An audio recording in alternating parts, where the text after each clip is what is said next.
कैसे हैं आप सब? वालेकुम अस्सलाम नुसरत। कैसे हैं आप सब? ठीक हैं? आवाज़ आ रही है मेरी? मुझे फीडबैक दीजिए। बहुत कम स्टूडेंट्स हैं। जल्दी-जल्दी से जॉइन कर लें सब ताकि हम अपना लेक्चर स्टार्ट कर सकें। वालेकुम अस्सलाम गुलाला। आवाज़ आ रही है मेरी बेटा? Good evening Naureen.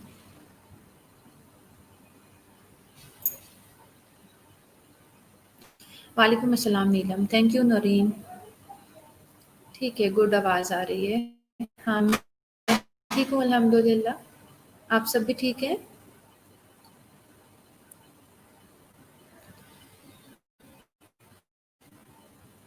3-4 मिनट हम वेट कर लेते हैं मैक्सिमम, बस आप जल्दी-जल्दी से सब जॉइन कर लें, तो इंशाल्लाह फिर हम स्टार्ट करते हैं। मीनवाइल मॉडरेटर हमारा लेक्चर भी अपलोड कर देंगी। वालेकुम अस्सलाम सब बच्चों को। वालेकुम अस्सलाम। बिल्कुल ठीक हूँ मैं बेटा।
मैं ठीक हूँ सुमैया। जो बच्चे ऑनलाइन हैं, चलें थोड़ा-सा हम उस वक़्त तक प्रीवियस डिस्कशन कर लेते हैं। ज़रा देखें कितनी समझ आ रही है बच्चों को। वालेकुम अस्सलाम सुमैया। क्या पढ़ रहे थे हम? सबसे पहले तो मुझे कोई टॉपिक बताएगा? लास्ट लेक्चर में हम कौन-सा टॉपिक पढ़ रहे थे? किसी को याद है कुछ?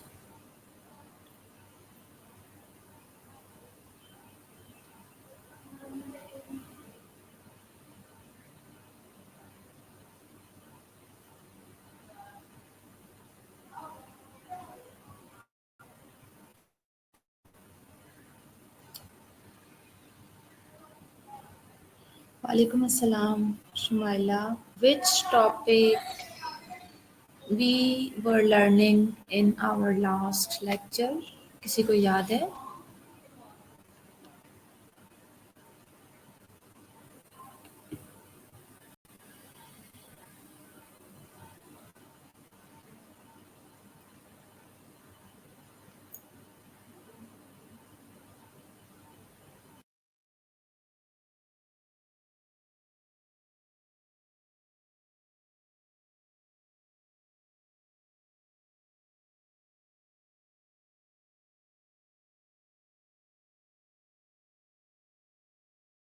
ओके जी, फाइनली खतीजा ने आंसर किया है। वालेकुम अस्सलाम बेटा। We have read rights, bill of rights, purposes, patient bill of rights during hospitalization, which include right to admission, inpatient department, privacy, right of attention, orientation, right to access documents, right to get bill on time, right to know about drug administration. Good, very good. Khatija ने almost हम जितना भी bill of rights से related चीज़ें discuss कर चुके हैं, topic जितना हम कवर कर चुके हैं, वो खतीजा ने हमारे साथ शेयर किया है। Good, very good. बिल्कुल, हम पेशेंट्स बिल ऑफ राइट्स हमारे टॉपिक का नाम है, जो हम अभी फर्दर कंटिन्यू करेंगे। हम पढ़ रहे थे और उसमें हमने डिफरेंट हमारे जो पेशेंट्स हैं, सबसे पहले यानी उनके डिफरेंट बिल ऑफ राइट्स जो हैं, उनको हमने वन बाय वन डिस्कस किया था। अभी इंशाल्लाह स्लाइड्स जैसे ही अपलोड हो जाती हैं, I have requested the moderator तो जैसे ही स्लाइड्स अपलोड होती हैं हम पहले थोड़ा सा रिव्यू भी कर लेंगे, बिकॉज़ अभी भी बहुत कम स्टूडेंट्स हैं जिन्होंने ज्वाइन किया है।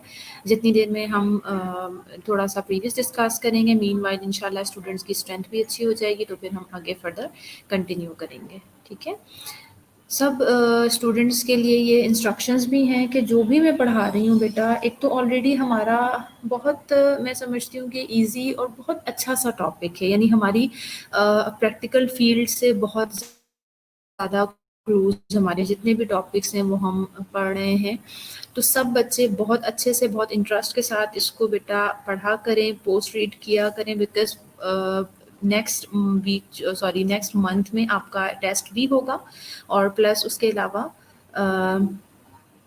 अच्छा नहीं, इसके अलावा जो है हम 1 मिनट में आपसे बात करती हूँ। आई थिंक ये उन्होंने बाय मिस्टेक दूसरा लेक्चर अपलोड कर दिया, तो हम आपसे डिस्कस करते हैं।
सॉरी बेटा, थोड़ी-सी मिस्टेक हो गई थी, तो उसे ठीक करना ज़रूरी था, इसलिए मैं गई थी।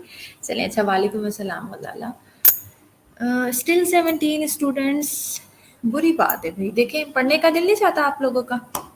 इतने मज़े की स्टडी हो रही है, आराम से आप लोग घरों में बैठे हुए हैं, और आपको देखें टीचर्स पढ़ा रहे हैं। फिर भी आप लोग नहीं आते क्लास अटेंड करने, बुरी बात है। चलिए 10 minutes are more than enough. इससे ज़्यादा तो ऑब्वियसली मैं वेट नहीं कर सकती। जो स्टूडेंट्स आ चुके हैं उनका भी लॉस होता है, and this is wrong with them. तो चलें जी, हमने बिल ऑफ राइट्स हमारा टॉपिक था लास्ट लेक्चर में जो हम कवर कर रहे थे। क्या-क्या चीज़ें हम पढ़ चुके हैं, जैसे खदीजा ने हमारे साथ डिस्कस किया। आपको मैंने बताया था कि राइट्स क्या होते हैं। सबसे पहले तो ऑब्वियसली हमें एक जनरल डेफिनेशन पता होनी चाहिए। वी ऑल नो कि राइट्स का जो वर्ड है वो जनरली यूज़ होता है हमारी सराउंडिंग्स में, हमारी अगर हम नॉर्मेटिव सेंस में उसको लें, हमारी सोसाइटी का हिस्सा है, पर्सनली हम उसे लें, तो सबके कुछ ना कुछ राइट्स होते हैं। तो सिंपली हमें आइडिया होना चाहिए, वी शुड नो कि बेसिकली राइट्स होते क्या हैं। तो कुछ अपने वर्ड्स में शेयर करेंगे, कुछ स्टूडेंट को याद हो, किसी भी बच्चे को याद हो कि क्या मैंने आपको डेफिनेशन पढ़ाई थी, क्या समझाया था, कि बेसिकली राइट्स होते क्या हैं। कुछ अगर कुछ स्टूडेंट को याद है तो प्लीज़ शेयर करें। अच्छा, मैं आप सबसे थोड़ी देर पहले ये बात कर रही थी कि आप सब बेटा प्रिपेयर रहें। एक तो आपके जो टेस्ट हैं वो भी होगा इंशाल्लाह नेक्स्ट मंथ में, प्लस ये कि एग्ज़ाम्स के पहले ही होती हूँ बेटा, किसी भी चीज़ को आपने इग्नोर नहीं करना है। ऑलरेडी हमारा शॉर्ट सा कंटेंट था, बट आई रियलाइज्ड कि जो-जो चीज़ें नर्सिंग एथिक्स के पॉइंट ऑफ व्यू से आप स्टूडेंट्स को आनी चाहिए, वो ऑलमोस्ट मैंने तमाम की तमाम चीज़ें आपके लिए लेक्चर्स प्रिपेयर कर लिए हैं। बहुत अच्छे से मुझे पॉजिटिव रिस्पॉन्स मिलता रहा है अल्हम्दुलिल्लाह बच्चों का। मुझे तो यही कॉन्सेप्ट है कि आपको बहुत अच्छे से अंडरस्टैंडिंग हो रही है जो कुछ भी मैं पढ़ा रही हूँ। तो बस अब आपने अच्छी सी ग्रिप इन सारे टॉपिक्स के ऊपर रखनी है, तो इंशाल्लाह आपके जो टेस्ट हैं वो भी अच्छे से हो जाएँगे। और इफ़ वी डिसाइडेड और प्लान फॉर योर एग्ज़ामिनेशन, तो आपका ये जो टाइम है, ये जो आपको ऑनलाइन स्टडी करवाई जा रही है, ये वेस्ट नहीं होना चाहिए। यानी आपके लिए एक अच्छा सा उसका आउटकम या बेनिफिट हमें मिलना चाहिए। ठीक है जी। चलिए, अगर किसी को याद है बेटा राइट की डेफिनेशन, कुछ अपने वर्ड्स में आपको क्या अंडरस्टैंडिंग हुई थी, आप मेरे साथ शेयर कर लें। तो अच्छी बात है। चलिए जी, राइट्स पढ़ा था हमने, ठीक है, मैंने आपको बताया। उसके बाद हमने पढ़ा था बेसिकली कि बिल ऑफ राइट्स होता क्या है। तो सिंपल यही था कि बिल ऑफ राइट क्या है, उसमें डिफरेंट हमारे जो राइट्स होते हैं, यानी स्पेसिफिकली हमारा कंसर्न तो पेशेंट है ना। तो अगर हम पहले बिल ऑफ राइट्स को देखें तो किसी भी शख्स के ले लें, सोसाइटी के किसी भी एक फ़र्द की बात कर लेते हैं हम, उसके जितने भी राइट्स होंगे जब हम उसे रिटन डाउन कर देंगे एक पेपर फॉर्म में, अगर हम उसे प्रेजेंट करेंगे तो that is simply called the bill of rights. Obviously जो चीज़ उसके अंदर कंटेंट मौजूद है वो उसी चीज़ का बिल होगा, so that would be bill of rights. And then हमने डिस्कस किया था कि पेशेंट बिल ऑफ राइट अगर हम देखते हैं तो obviously that was our most important and first bioethical statement थी, जो एम्फेसाइज कर रही थी हमारे पेशेंट्स के राइट्स के ऊपर। आजकल का जो हमारा हेल्थ केयर सिस्टम चल रहा है उसके पॉइंट ऑफ व्यू से ये इसमें फिर दोनों चीज़ें मौजूद थी। हमने डिस्कस किया कि लीगल राइट्स भी पेशेंट के इसके अंदर इंक्लूड होंगे, जो एक नॉर्मेटिव राइट्स होते हैं वो भी इंक्लूड होंगे पेशेंट के, ठीक है जी। दोनों किस्म के हमने राइट्स को डिस्कस किया था, और वो पेशेंट बिल ऑफ राइट क्या था कि उसके अंदर हमारे पेशेंट के डिफरेंट राइट्स मौजूद होंगे। देन वी डिस्कस्ड के पर्पसेस क्या है, मकसद क्या है कि पेशेंट का एक बिल ऑफ राइट बना लिया है, ठीक है, अब उसको एग्जीक्यूट करवाना क्यों ज़रूरी है, क्या आई मीन नेसेसिटीज़ हैं जो वो फुलफिल कर रहा होता है। सो हमने ये पढ़ा था कि ये ऑब्वियसली पेशेंट जो बिल ऑफ राइट्स होंगे, जब किसी को पता ही नहीं होगा बेटा तो कैसे उसको हम फुलफिल करेंगे, इम्प्लीमेंट करेंगे। So when we have the patient bill of right we will know that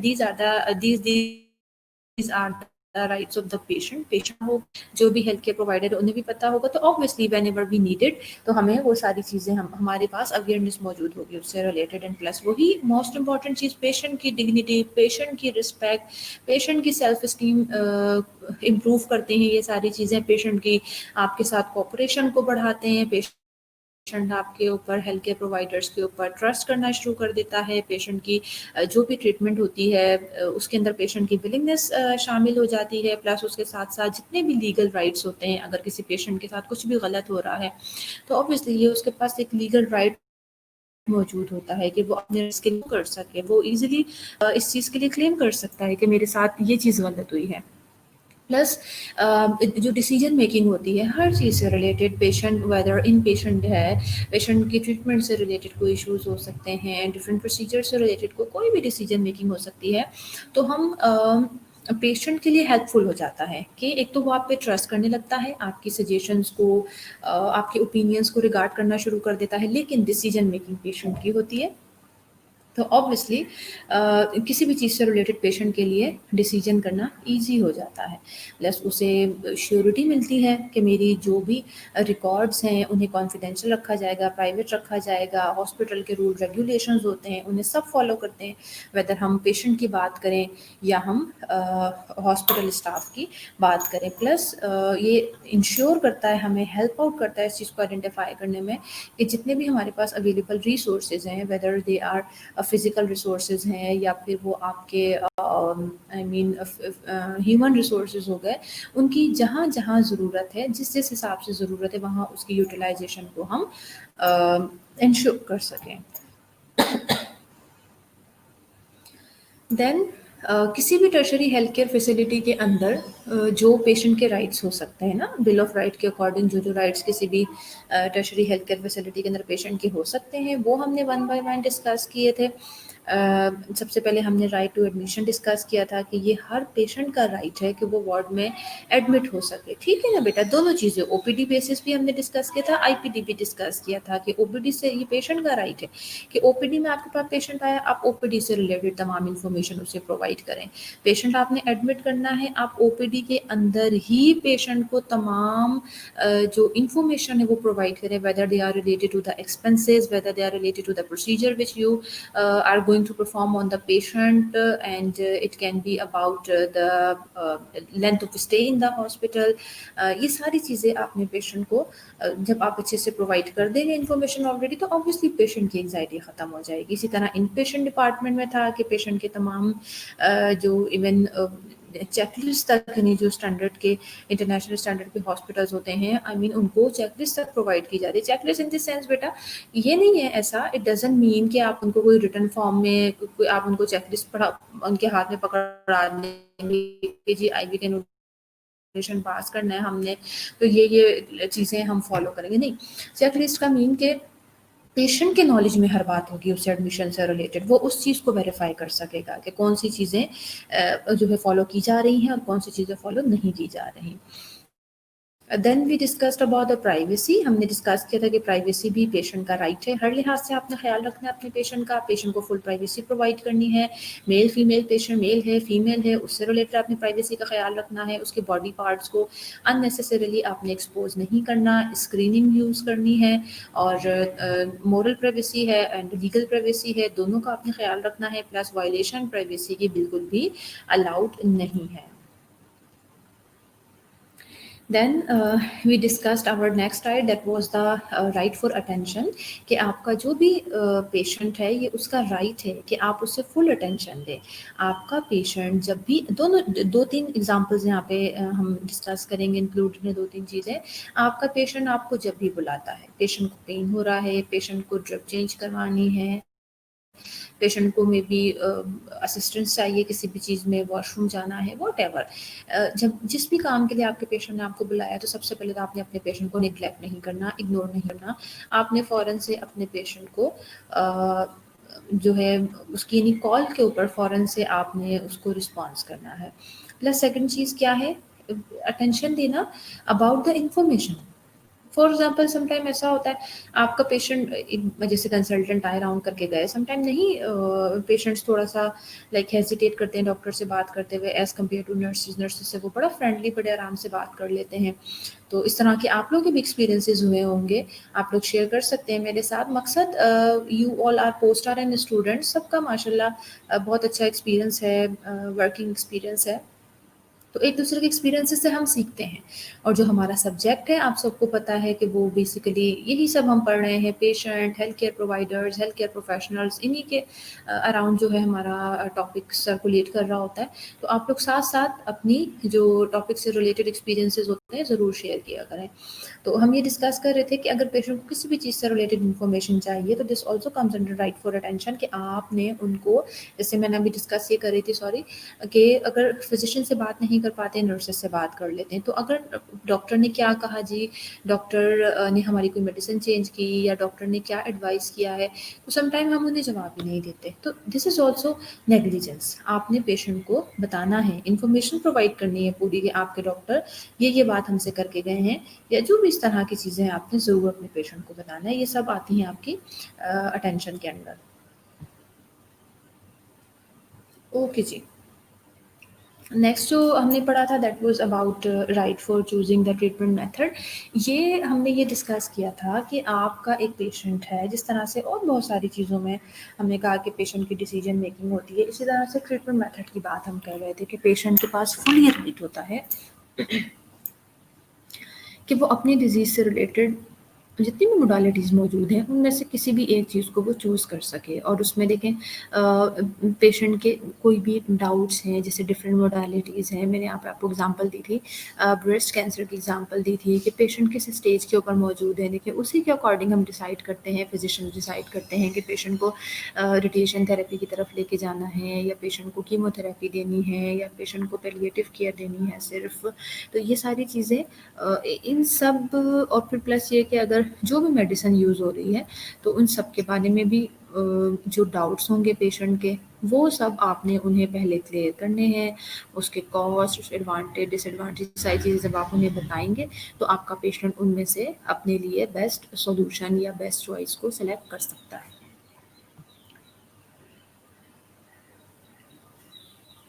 Then we discussed the next right, that was about the orientation of the hospital. We have discussed in last class that it is the right of the patient to get oriented from the hospital. Or it's the right of the patient to be oriented around the hospital, around the ward, especially at least कि आपके ward के बारे में उसे तमाम information, तमाम चीज़ें मौजूद होनी चाहिए, पेशेंट को ये नहीं पता होना चाहिए। क्योंकि देखें,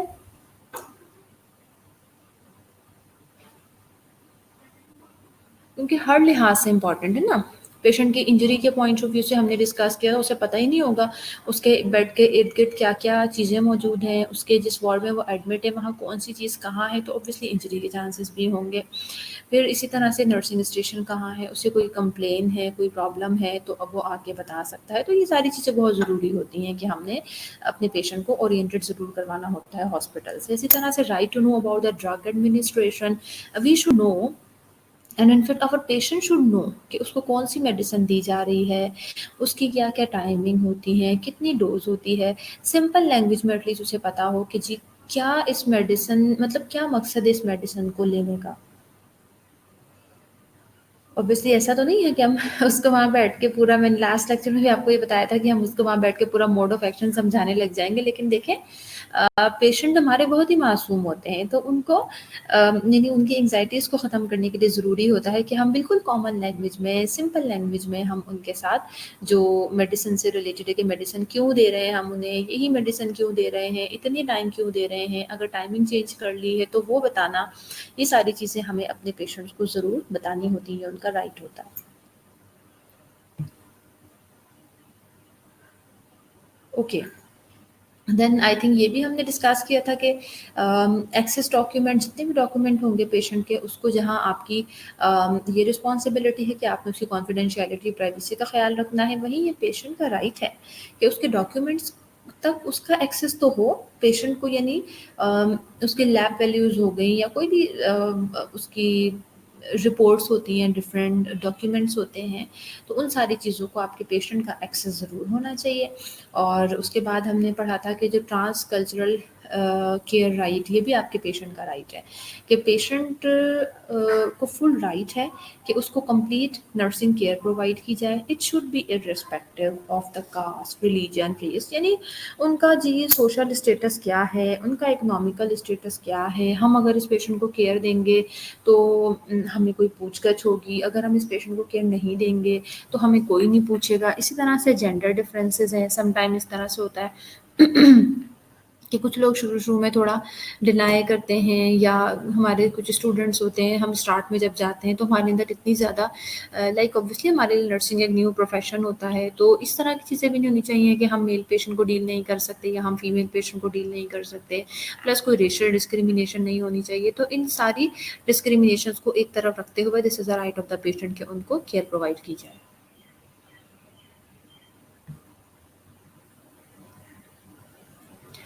ये हमने नहीं पढ़ा था। चलें अब देख लेते हैं कि right to be respected throughout care and hospitalization. A patient should be respected and treated with dignity. He or she should address by his or her name and not by the color of the dress, physical features such as height or bed number.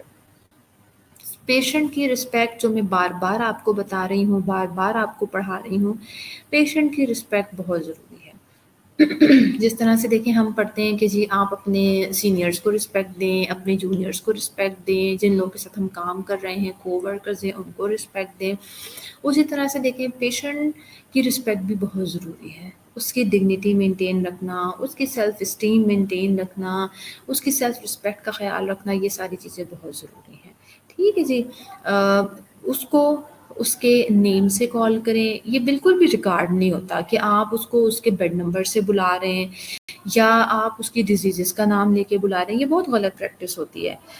Wards में इस तरह की practices होती हैं, I think कि आप लोगों ने भी ज़रूर ऑब्ज़र्व की होंगी कि हम बोल रहे होते हैं, हाँ जी, वो एम्पुटेशन वाला पेशेंट है ना, उसका ये डॉक्टर ने ऑर्डर करके दिया है। फिर हम कह रहे होते हैं, हाँ जी, ये वो फलाँ बेड नंबर वाला पेशेंट है, उसको ये कंप्लेन हो रही थी।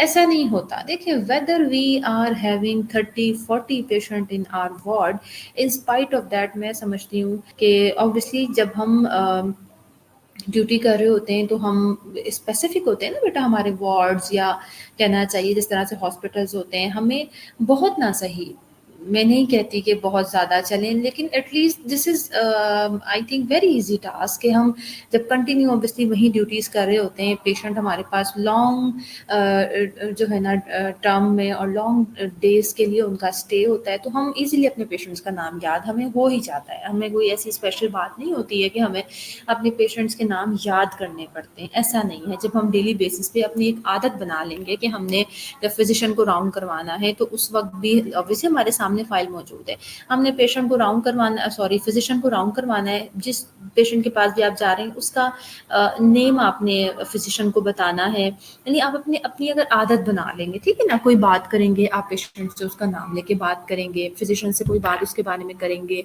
ओवर दे रहे हैं अपने जैसे नर्सिंग का ओवर होता है, अपने दूसरे हेल्थ केयर प्रोवाइडर्स को, उनसे जब आप बात करेंगे तो भी आप उसका नाम लेके बात करेंगे। आपने उनकी मेडिकेशन प्रिपेयर करनी होती है ना, पहले हम मेडिकेशन प्रिपेयर करते हैं, उसके बाद जाके हम एडमिनिस्टर करते हैं। मेडिकेशन प्रिपेयर की है, अगर उसके ऊपर आपने नाम कर रखे तो आप बेड नंबर के बजाय उसका नाम लिखें।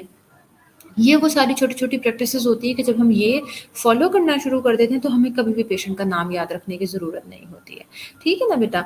और ऐसा शायद आप कहें कि मैडम तो बहुत आसानी से ये बातें कर रही हैं और बहुत आराम से ये सब कुछ कह रही हैं, but this is my personal practice. In fact this has been my personal practice.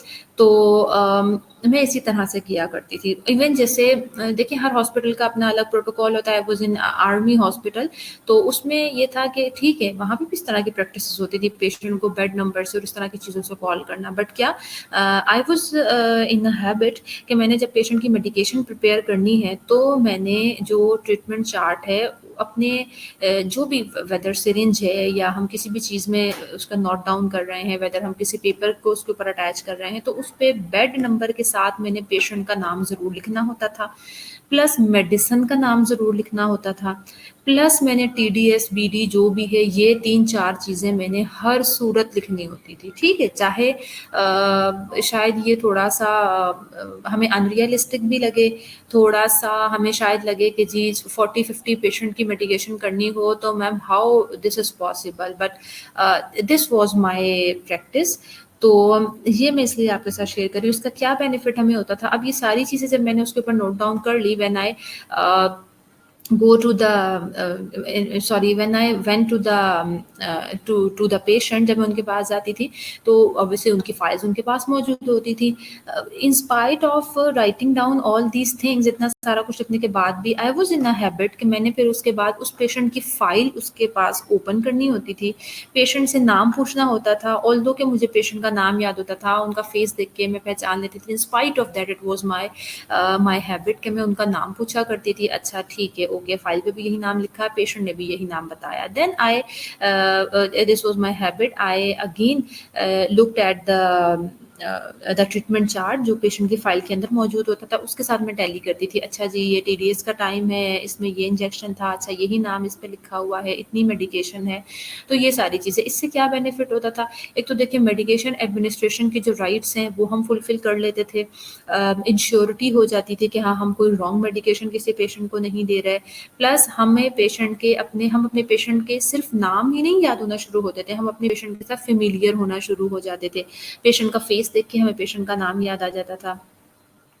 Plus जब हम इतना कंसर्न शो करते हैं ना, जो मैं आपसे बार-बार बात करती हूँ कि पेशेंट के दिल में अपने लिए आपने ट्रस्ट डेवलप करना है, वो इन्हीं चीज़ों से डेवलप होता है। आप अपने हाथ में सोचें एक इंजेक्शन या फॉर एग्ज़ाम्पल मेडिसिन की आपने ट्रे हाथ में रखी हुई है, आप लेके चले गए, ठीक है? जाके आपने कहा, लाएँ जी बाबा जी, हाथ आगे करें, आपको इंजेक्शन लगाना है। पकड़ा आपने हाथ, पेशेंट को इंजेक्शन लगा दिया। क्या पता उनके दिल में डाउट आ सकता है ना कि भई पता नहीं ये मेरी दवा थी भी या नहीं थी, मुझे लगा के चली गई। नहीं, जब आपने इस तरह से आप पहले गए, जाके आपने खुद सारी चीज़ें रिटन डाउन उसको टैली की, आपने पेशेंट से उसका नाम पूछा, उसके साथ आपने एक छोटी-सी डिस्कशन की, आपने वर्बलाइज़ किया उन चीज़ों को, तो ऑब्वियसली उसका ट्रस्ट आपके ऊपर डेवलप होगा कि हाँ जी, इन्होंने पहले मेरा नाम पूछा, फिर इन्होंने मेरी फाइल चेक की, उसके बाद इन्होंने मुझे इंजेक्शन लगाया। इट मीन्स कि इसमें कोई मिस्टेक नहीं है। तो ये सारी चीज़ें एक दूसरे के साथ लिंक्ड होती हैं। सिर्फ़ और सिर्फ़ ये मकसद नहीं है कि आपने पेशेंट को उसके नाम से बुलाना है, इसलिए कि जी उसके नाम से बुलाना, उसे रिस्पेक्ट देना है। या फिर उसकी कहना चाहिए कि डिग्निटी को मेंटेन रखना है, ऐसा नहीं है। देखिए सारी चीज़ें एक दूसरे के साथ इंटरलिंक्ड हैं, ये प्रोफेशन ही इस तरह का है। When you are taking care of your patient, when you are providing care to your patient, तो कोई भी एक कोई प्रोसीजर आप अपने पेशेंट के ऊपर परफॉर्म कर रहे हैं, केयर प्रोवाइड कर रहे हैं अपने पेशेंट को, इवन पेशेंट से बात कर रहे हैं, तो वो सारी चीज़ें इंटरलिंक्ड हुई हुई होती हैं पेशेंट के केयर के तमाम डोमेन्स में। तो इन चीज़ों को अंडरस्टैंड करना बहुत ज़रूरी है। ओके जी। Then we have to discuss about the bills. A patient obviously pays for the care provided to him or her during hospitalization. Hence, he or she has the right to know about the related charges, but some health institutions delay the settlement of bills. The amount should be informed prior so that the patient can be prepared to pay at the time of discharge. देखिए जी, वैसे तो खैर आजकल private hospitals में, organisations में ये practices start हुई हुई हैं कि एक जो एस्टिमेशन होता है, इनफैक्ट उससे भी बहुत ज़्यादा बढ़ के वो पेशेंट को पहले से ही इनफैक्ट उनसे कहते हैं कि जी आप एडवांस पेमेंट जमा करवा दें। वो भी मुश्किल होता है, ऑब्वियसली हर कोई इस तरह से अफोर्ड नहीं कर सकता। जो लोग अफोर्ड कर सकते हैं बहुत अच्छी बात है, लेकिन जो लोग अफोर्ड नहीं कर सकते ऑब्वियसली उनके लिए परेशानी होती है। बट दूसरी चीज़ ये है कि आप कुछ नहीं भी कर रहे हैं, आप हमें तो मालूम होता है ना, हम इतने पेशेंट्स को सॉरी आज थोड़ा सा गला खराब है तो आप लोग डिस्टर्ब हो रहे होंगे। देखिए हम पेशेंट के साथ डेली बेसिस पर काम कर रहे होते हैं, हमें सब पता होता है। हमारे पास टाइफॉइड के साथ पेशेंट आएगा तो उसका एक average days of stay span कितना है वो हमें पता होता है, ठीक है। हमारे पास एक अगर मलेरिया का पेशेंट था, ज़्यादा क्रिटिकल सिचुएशन होगी, उसको एडमिट करना पड़ गया, तो वो कितने दिन हमारे पास एडमिट रहेगा। कोई अगर डायबिटिक की कॉम्प्लिकेशन हो गई, पेशेंट की कंडीशन ज़्यादा ख़राब हो गई, पेशेंट एडमिट हो गया हमारे पास आके, तो उसमें भी इसी तरह से है। हमें यानी बीइंग अ नर्सेज हम डेली बेसिस पे इतने पेशेंट डील कर रहे होते हैं, तो हमें ज़रूर इस चीज़ का आइडिया होता है। तो this is our responsibility for simply betterment of the patient, कि आपको आइडिया होता है तो आप एक दो, जब आपको लगे कि जी कल या परसों एक दो दिन पहले, आप कंफर्म ना बताएं लेकिन आप एक आइडिया दे सकते हैं अपने जो पेशेंट के अटेंडेंट है उन्हें बता सकते हैं कि जी एक दो दिन में आपका जो पेशेंट होगा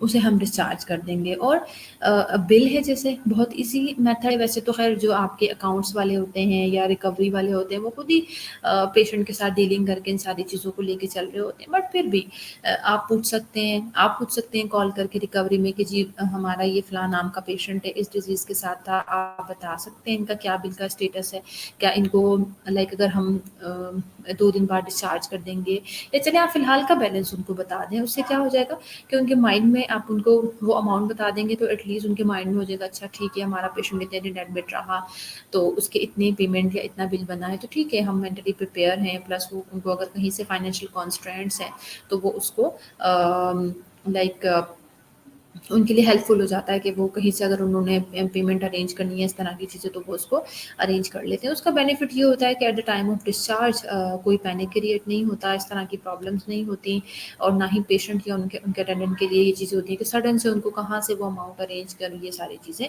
तो इन चीज़ों का ख्याल रखना थोड़ा सा ज़रूरी है और ये राइट भी है हमारे पेशेंट का, ठीक है जी। अच्छा सब स्टूडेंट जो हैं समझ आ रही है बेटा सबको? कोई क्वेरी तो नहीं है यहाँ तक किसी की? बिल्कुल कोई पार्टिसिपेट नहीं करता है लेक्चर के दौरान, तो समझ ही नहीं आता, लगता है बस सो रहे हैं सारे बच्चे। देखिए ऑलरेडी ऑनलाइन लेक्चर हो रहा होता है, कोई फेस टू फेस इंटरेक्शन नहीं है, तो दरमियान में आप लोग थोड़ा बहुत पार्टिसिपेट करते हैं, कुछ अपनी, मैंने आपसे कहा अपने एक्सपीरियंसेस शेयर किया करें ताकि हमें पता लगे, कुछ इंटरेक्शन हो तो हमें समझ आ सके कि हाँ जी हमारी कुछ डिस्कशन हो रही है, हम कुछ पढ़ रहे हैं, कुछ हम सीख रहे हैं। ओके, शहजाद ने फाइनली आंसर किया है कि ऑल क्लियर। ठीक है, ओके सुमैया।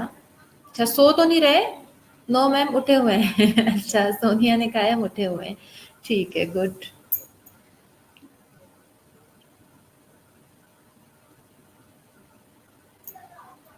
चलिए जी, नेक्स्ट है right to complain. A patient has the rights to express a complaint to the concerned hospital authorities about problems faced regarding अच्छा, सुमैया ने कहा आपको सुनना अच्छा लगता है, अच्छा। सिर्फ़ सुनना ही नहीं होता, पता है ना क्लासरूम में पार्टिसिपेशन भी ज़रूरी होती है, हैं? आप लोग कहेंगे कि मैम फिर हम भी बोला करें ना, फिर पार्टिसिपेशन का मज़ा आएगा। हमें तो आप लोगों ने बाउंड कर दिया चैट तक।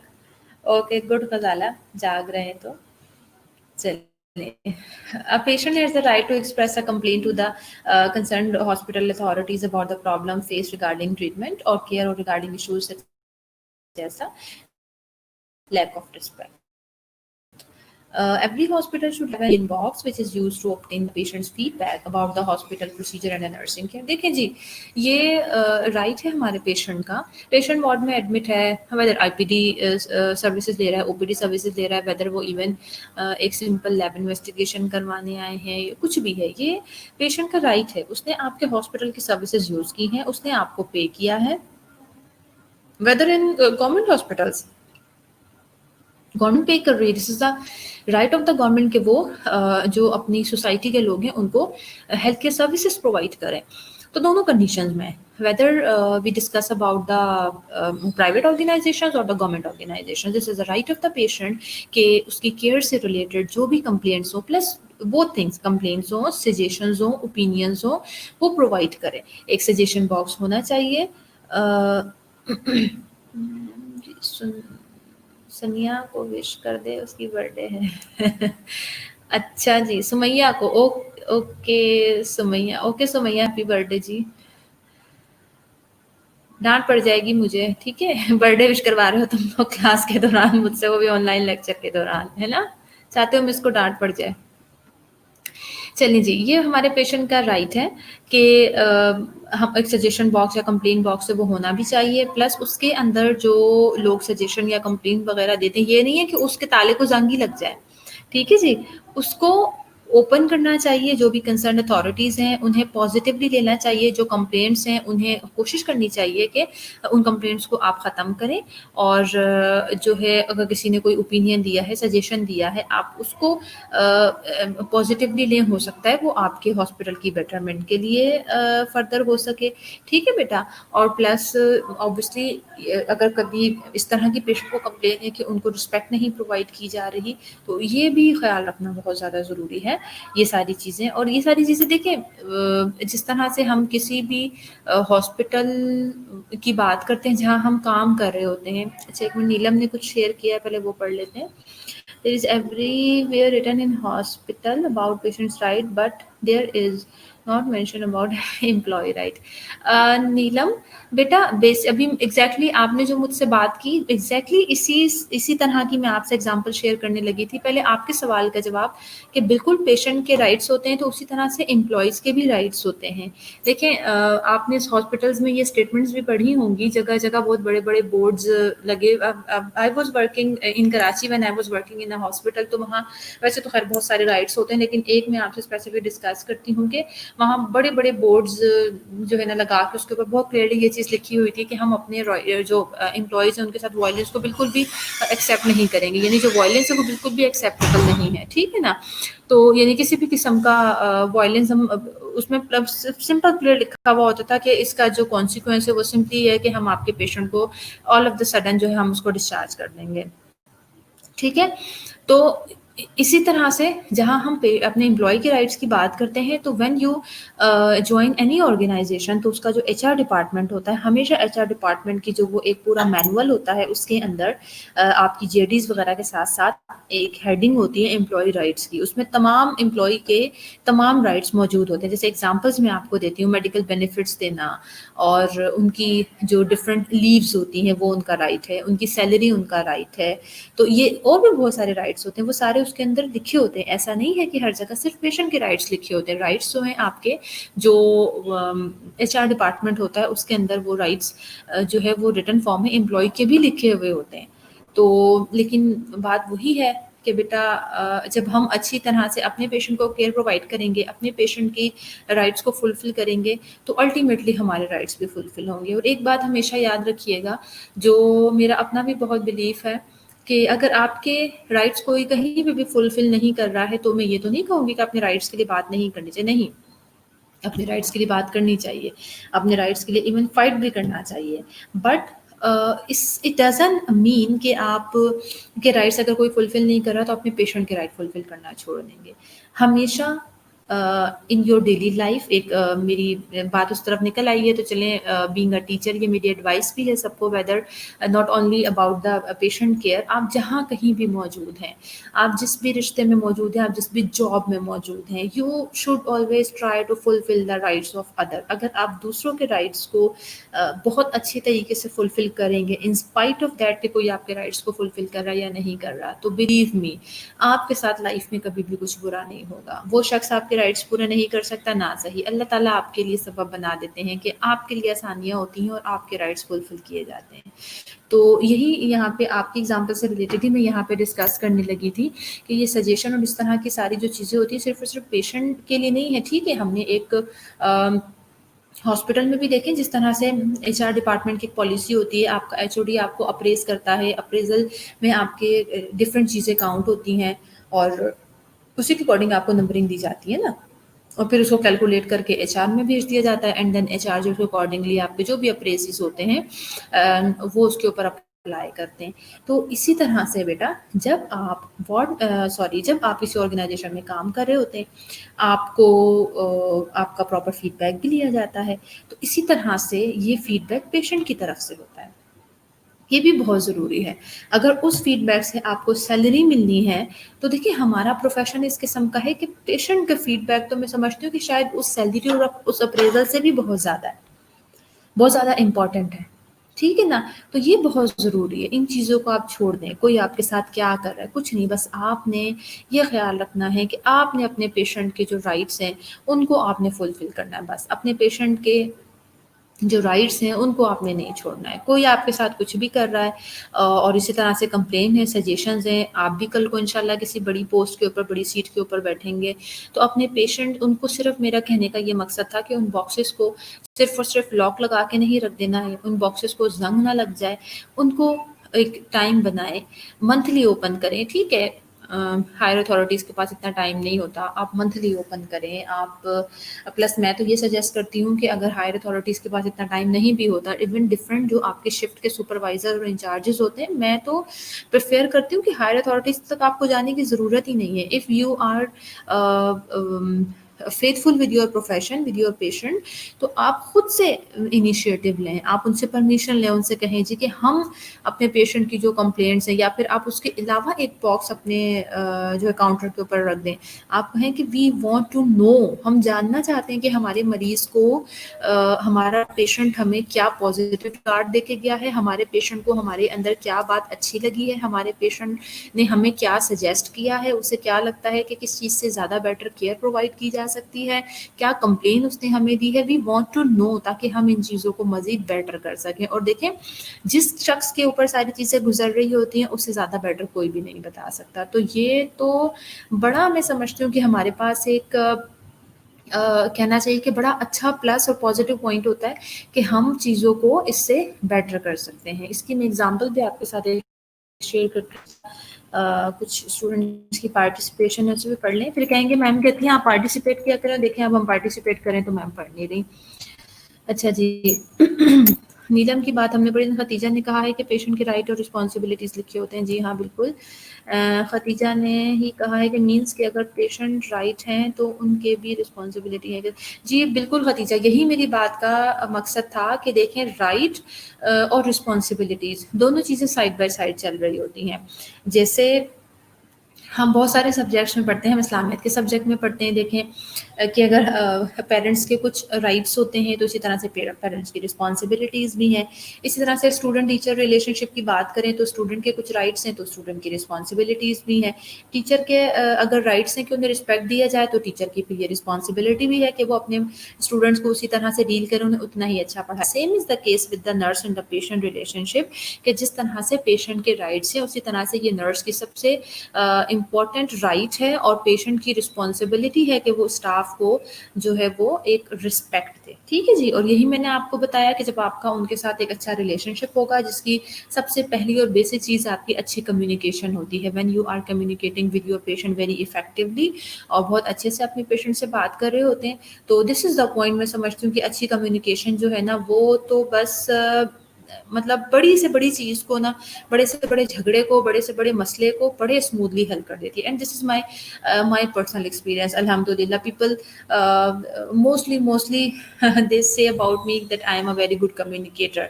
ये मैं अपने लिए खुद नहीं कहती, बट मेरा मकसद सिर्फ़ और सिर्फ़ आप लोगों को ये समझाना है कि हम इतने क्रूशियल किस्म की चीज़ में इन्वॉल्व है ना बेटा, हमारा इतना इम्पोर्टेंट, इतना डिग्निटी से भरा हुआ, और मैं कहूँगी कि इतना अच्छा प्रोफ़ेशन है कि अगर हम अपनी सबसे पहली बेसिक चीज़ अपनी कम्युनिकेशन को अच्छा कर लेते हैं अपने पेशेंट के साथ, तो यकीन मानिए आपका पेशेंट, जो आपने मुझसे कहा ना कि ये स्टाफ की भी राइट है, स्टाफ का भी राइट है कि उसकी रिस्पेक्ट की जाए, तो यहाँ तक बात ही नहीं पहुँचती। अगर आपकी कम्युनिकेशन अपने पेशेंट के साथ बहुत अच्छी है, आपका रिलेशन अपने पेशेंट के साथ अल्टीमेटली बहुत अच्छा होगा, और फिर आपका पेशेंट आपको बहुत जो है ना अच्छे से केयर प्रोवाइड करेगा, सॉरी रिस्पेक्ट प्रोवाइड करेगा when you are giving care to the patient.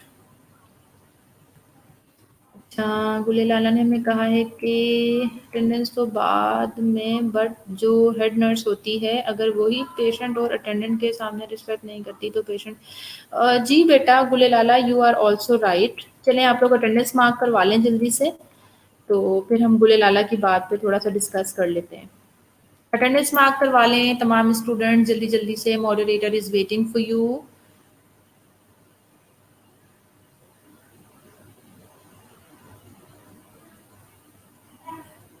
2-3 minute है आपके पास, अटेंडेंस मार्क करवा लीजिए। मीनवाइल मैं पानी पी लूँ ज़रा।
सबकी होगी अटेंडेंस? कोई रह गया है तो जल्दी से मार्क करवाएँ बेटा। लेकिन जल्द मैसेज आ रहा है मिस महा का बार-बार, सब अटेंडेंस मार्क करवाएँ जल्दी से।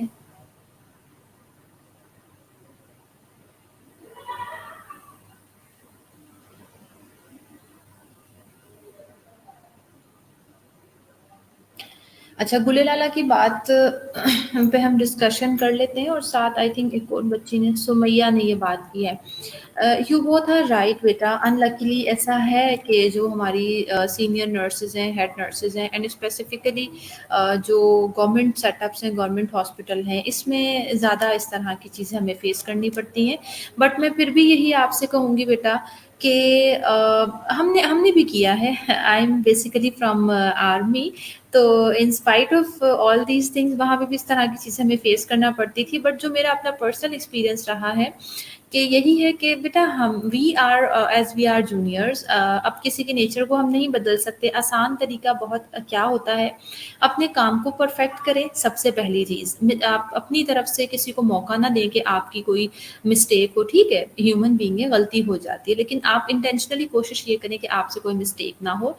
थोड़ा-सा उन्हें एक्स्ट्रा रिगार्ड देना, रिगार्ड इन द सेंस कि उनकी थोड़ी ज़्यादा रिस्पेक्ट करना शुरू करें, ठीक है ना? उनके साथ अच्छी रेपो बिल्डिंग जो है उसे थोड़ी-सी अच्छी-सी रेपो उसके साथ बिल्ड करें, ठीक है ना? तो और प्लस ये कि जब आप थोड़ा उनके साथ वक़्त गुज़ारना शुरू कर देते हैं, तो फिर अंडरस्टैंडिंग होना डेवलप हो जाती है, चीज़ें ठीक हो जाती हैं। और सबसे इम्पोर्टेंट बात, अगर वो इस तरह से हैं, तो okay, let them to be. 2 चीज़ें माइंड में रखनी है। सबसे पहली चीज़, आप वहाँ काम करने जाते हैं अपने पेशेंट्स के लिए, दोनों लिहाज से। आपके प्रोफ़ेशनली भी, और आपका जो एक मॉरल सैटिस्फैक्शन है वो भी इसी चीज़ से आपको मिलती है कि आपका पेशेंट आपसे सैटिस्फाई हो। आपने अपने पेशेंट के साथ अच्छी रेपो बिल्डिंग करनी है, अपने पेशेंट का अच्छा ख़्याल रखना है, ठीक है बेटा। और दूसरी चीज़ ये है, ये बात माइंड में रखनी है, व्हेन इंशाल्लाह you will be the head nurses, तो आपने इस कॉन्सेप्ट को चेंज करना है, ठीक है। यही फ़िलहाल एक सॉल्यूशन है, तो इस चीज़ को आपको आपको आगे लेके चलना है। मैं आपसे जो एग्ज़ाम्पल डिस्कस करने लगी थी, दरमियान में रह गई थी कि राइट टू कंप्लेन की। I still remember that I think there was a hospital VIP ward होता था, उसमें वी वर ऑन ड्यूटी, और आई थिंक मोस्टली वहाँ जर्नैल्स ही और उनकी फैमिली वार्ड था, इनफैक्ट जर्नैल्स की जो फैमिलीज़ होती हैं वो वहाँ एडमिट हुआ करती थी। तो वहाँ पे मोस्टली इस तरह की चीज़ें हमें नज़र आती थी कि उन्होंने जब डिस्चार्ज होके वहाँ से जाना, तो जो उनके जो फैमिली मेंबर्स होते थे, they specially bring the cards, thanks के कार्ड्स होते थे। समटाइम उनके बच्चे, इवन इस तरह का भी मेरा एक्सपीरियंस रहा कि उनके बच्चे जो है वो खुद हैंडमेड कार्ड्स लेके आते थे, उन्होंने खुद कार्ड्स बनाए हुए होते थे थैंक्स के। फिर उसके ऊपर उन्होंने स्पेशली जो आपका पेशेंट होता था वो अपनी तरफ से कुछ वर्ड्स लिख के जाता था, या फिर प्लस ये होता था कि सम टाइम तो ऐसा भी होता था कि जो वार्ड में सिस्टर्स होती थी, उनके स्पेशली नाम के साथ वो इस तरह से उनको रिगार्ड देके जाते थे। तो आप सोचें कि ये कितना ज़्यादा हमारे लिए कैसा मोमेंट होता है। आप सोचें, मुझे तो बहुत खुशी हुआ करती थी कि जब इस तरह से हमारे पेशेंट हमें स्पेशली ये मेरे लिए बहुत बड़ा रिगार्ड होता था कि हमारे पेशेंट इस तरह से हमें एप्रिशिएट करके जा रहे हैं। तो ऐसा ही है, चीज़ें साथ-साथ चलती रहती हैं। देखें, अच्छा-बुरा हर जगह पे साथ-साथ चल रहा होता है, बट यही है हमारी रिस्पॉन्सिबिलिटी कि हमने हमेशा अपनी तरफ से पॉज़िटिव ही देना है और फुल देना है, और हमेशा अपनी थिंकिंग्स को पॉज़िटिव रखना है। आई नो ये मुश्किल होता है, लेकिन याद रखिएगा, एक टीचर का काम सिर्फ़ और सिर्फ़ पढ़ाना, या एटलीस्ट मेरा यही बिलीव है। मेरे साथ अल्हम्दुलिल्लाह मेरे टीचर्स ने इसी तरह किया, और प्लस भी जहाँ भी टीचिंग करती रही हूँ उसी तरह से मैंने किया कि टीचर का काम सिर्फ़ और सिर्फ़ जो स्टूडेंट होते हैं उनको सिर्फ़ और सिर्फ़ पढ़ाना नहीं होता, किताबी बातें पढ़ानी नहीं होती। और फिर हमारा तो प्रोफ़ेशन इस किस्म का है कि मैं समझती हूँ कि this is my duty, this is my responsibility कि आपको इन किताबी बातों के अलावा भी, अगर मेरे पास, मेरा बहुत कम बेड साइड का एक्सपीरियंस है, but in spite of that मेरे पास अगर कुछ चीज़ें मौजूद हैं, तो मैं उन्हें सिर्फ़ और सिर्फ़ आपके साथ इसलिए शेयर करूँ ताकि आपके अंदर पॉज़िटिव थिंकिंग्स पैदा हों। आप जो है ना अच्छे से इन चीज़ों को अंडरस्टैंड कर सकें कि पॉज़िटिविटी आपकी लाइफ़ को कितना ज़्यादा पॉज़िटिव कर देती है, ठीक है? और कितना ज़रूरी है हमारे इतने ब्यूटीफुल प्रोफ़ेशन के अंदर हमें पॉज़िटिव रहना, और अपने पेशेंट को अपने पेशेंट के लिए सबसे बढ़ के मैं समझती हूँ कि हमेशा हमें पॉज़िटिव रहना चाहिए। ठीक है जी। टाइम थोड़ा रह गया है, चलो खैर, चलिए जी। Right to get discharged at any time. A patient has the right to get discharged from the hospital at any time he or she wishes before the end of the treatment. He or she cannot be compelled to stay in the hospital. The expected length of stay for the illness should be explained clearly to the patient, but the patient has the right to decide whether to continue treatment or get discharged from the hospital. And next one is right to access the emergency services. A patient has the right to access the emergency services when needed. देखिए, पहले हम emergency need जो need होती है उसको discuss कर लेते हैं कि ये आपके पेशेंट का राइट है जी। आपके मरीज को जब इमरजेंसी सर्विसेज की ज़रूरत पड़े, ये पेशेंट का राइट है कि आपने उसे इमरजेंसी सर्विसेज प्रोवाइड करनी है। अब देखिए किस किस्म की इमरजेंसी सर्विसेज हो सकती हैं। कोई रोड ट्रैफिक एक्सीडेंट हो गया, पेशेंट ईआर में आया है, उसका राइट है, ही इज़ इन इमरजेंसी, आप उसको जो भी उसकी लाइफ को सेव करने के लिए चीज़ों की ज़रूरत है, आप सब उसे प्रोवाइड करें। ठीक है जी। प्लस ये आपका पेशेंट आपके पास ऑलरेडी एडमिट था, वेदर आईसीयू में एडमिट था, वेदर जनरल वार्ड में एडमिट था, सडन से क्रैश कर गया। तो उसकी जान को बचाने के लिए जो-जो चीज़ें ज़रूरत हैं, वेदर आपको कंसल्टेंट चाहिए, आपको ईटी ट्यूब चाहिए, आपको एम्बो बैग चाहिए, आपको वेंटिलेटर चाहिए, आपको एक बीएलएस का एक्सपर्ट बंदा चाहिए, जो भी चाहिए, वो सारी आपकी emergency services, emergency care, it is the right of your patient कि आपने उसको प्रोवाइड करनी है। और इसी तरह से डिस्चार्ज के बारे में है, ये आपके मरीज़ का राइट है जी, आपके पेशेंट का राइट है। उसका मैंने आपसे कहा ना बार-बार कि पेशेंट का डिसीजन मेकिंग आपके पेशेंट की होगी। ठीक है जी, आप सजेशन दे सकते हैं, आप ओपिनियन दे सकते हैं, but you can not force anyone. ये आपके पेशेंट का राइट है जी। उसने जब डिस्चार्ज होना है, उसने हॉस्पिटल से डिस्चार्ज होना है। आप उसे रोक नहीं सकते, आप उसे स्टे करने के लिए कंपेल नहीं कर सकते। हाँ, आप अपने पेशेंट को बता सकते हैं कि जी आपका हॉस्पिटल से चले जाना ठीक नहीं है, अभी आपकी ये चीज़ें चल रही हैं, ये मेडिकेशन है, सब कुछ। लेकिन आप उन्हें फ़ोर्स नहीं कर सकते। एक्सपेक्टेडली कितना टाइम पेशेंट को लग सकता है किसी भी स्पेसिफिक डिज़ीज़ के साथ, वो आप अपने पेशेंट को क्लियरली बता सकते हैं। बट ये आपके पेशेंट का ही राइट है कि वो ट्रीटमेंट को कंटिन्यू करना चाहता है या फिर वो यहाँ से हॉस्पिटल से डिस्चार्ज हो जाना चाहता है। चलें, अभी 2 मिनट रह गए हैं बस हमारे पास, तो हम लेक्चर को यहाँ फ़िलहाल स्टॉप करते हैं। इंशाल्लाह टुडे इज़ फ्राइडे, इंशाल्लाह मंडे को क्लास होगी हमारी, तो फिर हम इसे फर्दर आगे कंटिन्यू करेंगे। बट बार-बार कह रही हूँ सबको, सीरियस हो जाएँ, पढ़ाई की तरफ टाइम दे रहे हैं, हम आपको टाइम दे रहे हैं, आप हमें टाइम दे रहे हैं, तो प्लीज़ बेटा be serious for your studies. ये सारी चीज़ें ऐसे ही नहीं है कि बस ऑनलाइन लेक्चर हो जाएगा और आपसे कोई कुछ पूछा नहीं जाएगा। ये सारी चीज़ें ग्रेडेड होंगी, इन्हीं में से हो सकता है आपके एग्ज़ाम्स हों, ऑनलाइन एग्ज़ाम्स हों, आप सीरियस नहीं लेंगे, आप कुछ भी नहीं कर सकेंगे। So this is my request, humble request. Please be serious for your studies, time से आया करें क्लास लेने, सब बच्चे क्लास अटेंड किया करें, 20 से 22 स्टूडेंट से ज़्यादा कभी मैंने नहीं देखा। ठीक है बेटा, कोई क्वेरी है किसी की तो भी पूछ लीजिए, 1 से 1.5 मिनट हमारे पास रह गया है, तो इंशाल्लाह नेक्स्ट क्लास में हम फिर इसे कंटिन्यू कर लेंगे। You welcome Fatima.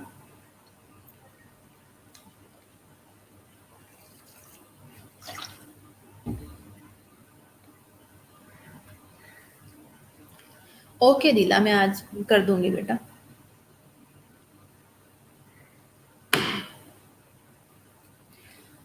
It's okay, you welcome Umera.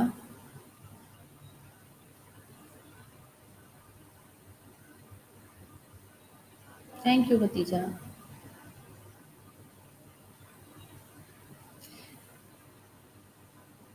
Okay Shumaila. चलिए ठीक है, अपना बहुत ख्याल रखिए आप सब, ठीक है? Take care. इंशाल्लाह नेक्स्ट क्लास में फिर हमारी मुलाकात होगी। टिल देन अल्लाह हाफ़िज़।